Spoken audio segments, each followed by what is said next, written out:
नमस्कार शेतकरी कांदा उत्पादक शेतकरी बांधवांसाठी महत्त्वाची बातमी। शेतकरी मित्रांनो, कांदा निर्यात बंदी कशामुळे झाली आणि कांदा निर्यात बंदीमुळे या ठिकाणी निकाल बदलणार का, त्यासंबंधीची सविस्तर लाईव्ह अपडेट महत्त्वाची बातमी आताच्या क्षणात केलेली आहे। आणि कांदा निर्यात बंदी का झाली असावी त्या संदर्भात सुद्धा महत्त्वाचे अपडेट असणार आहे। शेवटपर्यंत नक्कीच बघा। व्हिडिओ जर आवडला तर नक्कीच लाईक करा। तुम्ही चॅनलवरती नवीन असाल तर आव्हान आपल्या यूट्यूब चॅनलला सबस्क्राईब करून असाल बेल आयकॉन म्हणजे घंटा असू नका, जेणेकरून माझ्याकडे नोटिफिकेशन तुमच्यापर्यंत पोहोचते।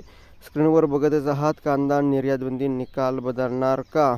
बघू शकता, नाशिक, दिंडोरी व धुळे लोकसभा मतदारसंघातील 3 विधानसभा मतदारसंघामध्ये म्हणजेच नाशिक जिल्ह्यातील अडीच लोकसभा मतदारसंघात 20 मे रोजी मतदान झाले। नाशिकचे 61%, दिंडोरीत 62 आणि धुळ्यात 66% मतदान झाले आहे।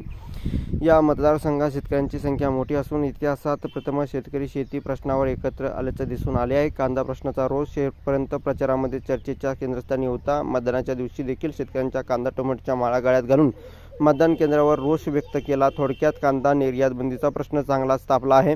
कांद्याचा हा प्रश्न केंद्रीय आरोग्य राज्यमंत्री डॉक्टर भारती पवार, माजी संरक्षण राज्यमंत्री डॉक्टर सुभाष भामरे यांनी रडणार की त्यांच्या मतदारसंघात पुन्हा कमळ फुलणार। नाशिक विद्यमान खासदार हेमंत गोडसे, शिवसेना शिंदे गट हॅट्रिक करणार की सिन्नरचे माजी आमदार राजाभाऊ वाजे बाजी मारणार, हे 4 जूनला स्पष्ट होणार। निर्यात बंदी का झाली? लासलगाव कृषी उत्पन्न बाजार समितीचे व्यापारी संचालक प्रवीण कदम यांनी कांदा प्रश्नावर माहिती देताना सांगितले की केंद्र सरकारने कांदा निर्यात बंदीचा निर्णय घेतला। त्याचे कारण म्हणजे दिंडोरी लोकसभा मतदारसंघात काही भागात या ठिकाणी गारपीट झाली होती। अगदी कमी क्षेत्रात गारपीट झाली, त्यामुळे फक्त 100-200 हेक्टर क्षेत्राचे नुकसान झाले। मात्र सरकार यंत्रणेने सर्वे केल्यानुसार चुकीचे आकडे दिले, त्यामुळे 7 डिसेंबर 2023 रात्री 12 वाजता या ठिकाणी बघितलं कांद्याची निर्यात बंदी लावण्यात आली आहे। धन्यवाद। Like share